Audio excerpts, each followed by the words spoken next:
Have you ever thought who are the inspiration behind GTA protagonists? Well, today let me tell you some of them, like Tommy Vercetti and Tony Montana. First, let's do a quick recap of Tony's story in Scarface.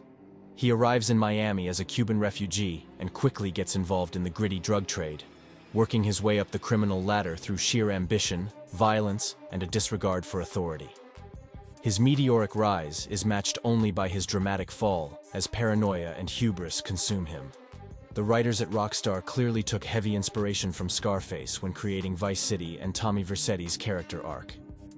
Like Tony, Tommy is fresh out of prison at the start, looking for opportunities in the vice-ridden fictional Miami stand-in of Vice City. He's a man of determination who will stop at nothing to gain power and wealth in the criminal underworld.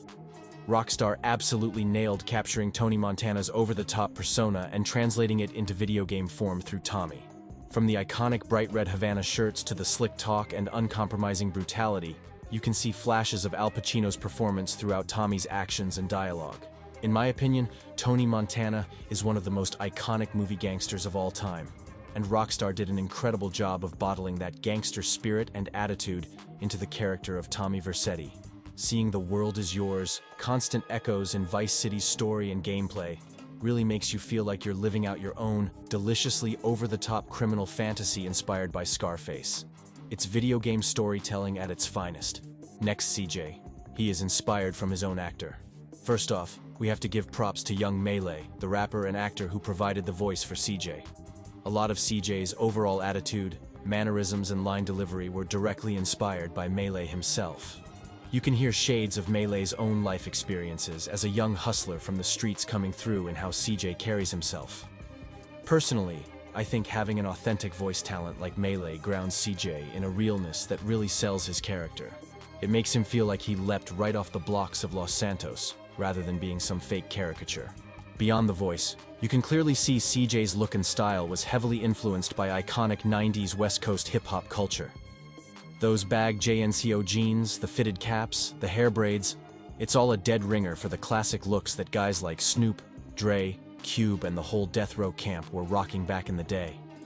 That West Coast aesthetic is so deeply embedded into the DNA of San Andreas. Seeing CJ decked out like that, roaming the streets of Los Santos, it always got me super hyped to step into the game's version of LA and live that fantasy of being a young black man rising up from nothing. Finally, CJ's core personality as this ambitious yet loyal, intelligent but street-hardened guy trying to make it out of the hood, that speaks to the realities of so many young men growing up in underserved communities everywhere. He's got mad respect for his homies, but he's also determined to make boss moves and leave a lasting legacy. Rockstar managed to capture the full complexity of the urban experience in a way that few games have done as authentically before or since. There's so many more layers we could peel back when it comes to CJ's inspirations and cultural significance, but I'll leave it there for now. Niko? He is inspired from a Russian movie character.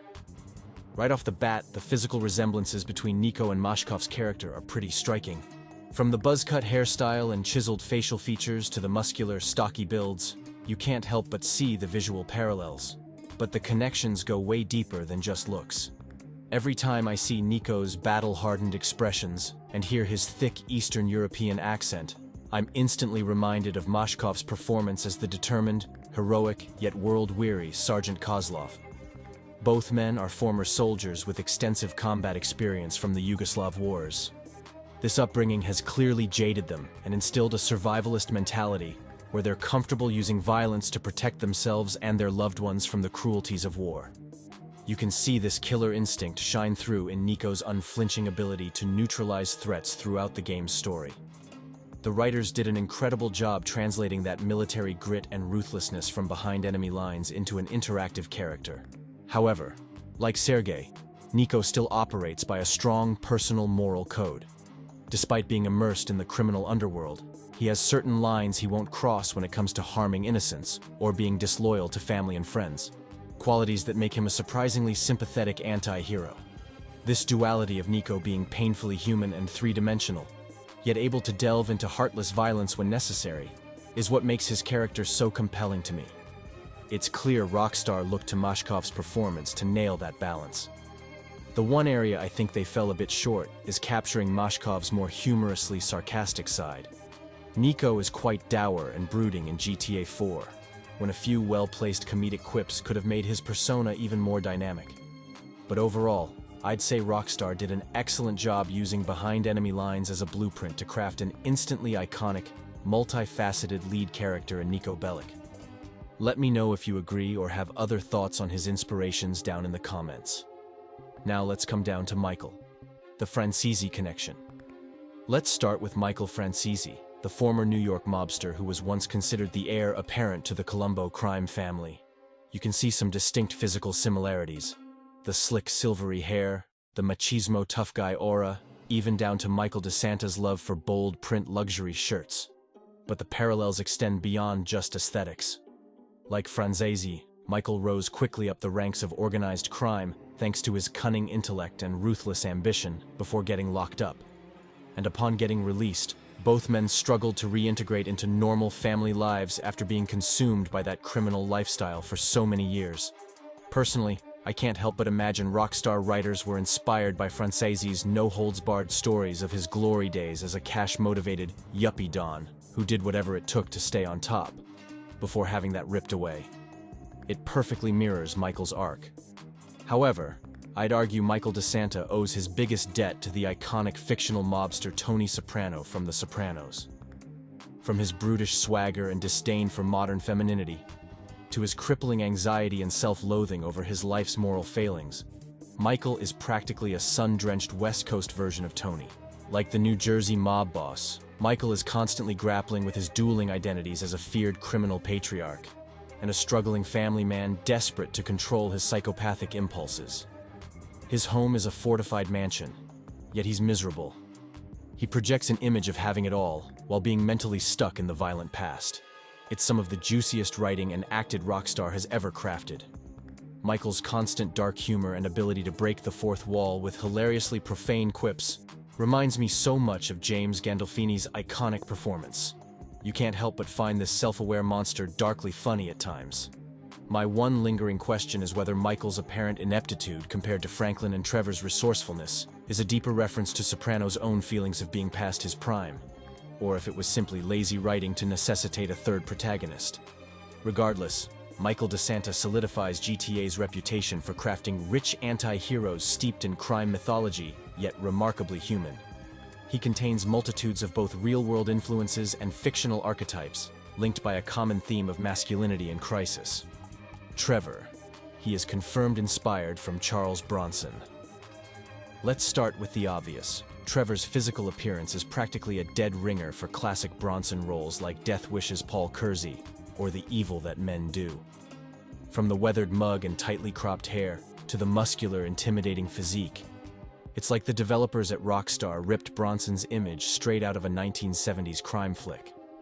Every time Trevor clenches his teeth and squints his eyes in that signature enraged glare, it instantly transports me back to iconic Bronson close-ups. The attention to detail in nailing that look is impeccable. But the Bronson inspiration extends far beyond just Trevor's rugged looks. His penchant for sudden, uncompromising brutality and disregard for rules or civilized behavior are also hallmarks of classic Bronson characters.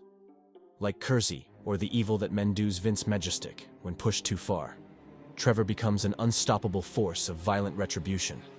Few scenes better exemplify that degree of savagery than the infamous torture scene from the game's prologue. Much like Bronson on screen, Trevor doling out gruesome justice without flinching made me almost nauseous, yet I couldn't look away from its realism. Much like how Bronson pioneered a new breed of morally compromised action lead in the 70s, Trevor Phillips's inclusion as a playable protagonist felt revolutionary for its shocking authenticity in portraying unbridled criminality. Jason and Lucia. The broad strokes of Lucia and Jason's reported backgrounds scream Bonnie and Clyde 2.0. Like the legendary bank robbers, they're portrayed as young partners in crime. He's the charismatic, impulsive leader. She's his fiercely loyal, ride-or-die companion with a mind for logistics. Their motivations also seem to stem from that Depression-era, us-against-the-world desperation. If the Project America's setting leak is accurate, Lucia and Jason could be struggling immigrants who turn to high-stakes heists as their only means for social mobility in Vice City's underworld. It's giving very strong, they're young, they're in love, and they'll risk everything vibes that made Bonnie and Clyde's story so tragically romantic yet thrilling. Rockstar nailing that chemistry between Lucia and Jason will be crucial. Of course, the other major parallel would be the potential for a shockingly violent, bullet-ridden conclusion mirroring the infamous ambush that ended Bonnie and Clyde's crime spree. We know Rockstar isn't afraid to subvert typical heroic arcs, as evidenced by the brutal demises of protagonists like Johnny Klevitz. So could the rumors of Lucia and Jason's tale being a more condensed, episodic affair point toward an equally abrupt, fiery climax? Where one or both lovers meet a grittily realistic, untimely demise at the hands of adversaries in Vice City's seedy underbelly? Part of me feels like Rockstar taking that uncompromising, cynical plunge could make for one of their most memorable narrative gut punches yet. But another part hopes they find a way to break the tragic cycle their inspirations seem doomed to follow, in an interesting meta-commentary. Whether Lucia and Jason's road to infamy ends in an infamous blaze of glory or against the odds redemption, they already seem poised to become the new cult anti-heroes the GTA franchise craves. Using pop culture's most iconic outlaw couple as a foundation gives their story so much rich territory to explore. But what do you folks think? Are you feeling this new direction for GTA 6's protagonists? Or do you have totally different theories on who inspired them? Let me know in the comments, and I'll see you in the next video. Till then, take care, and have a nice day.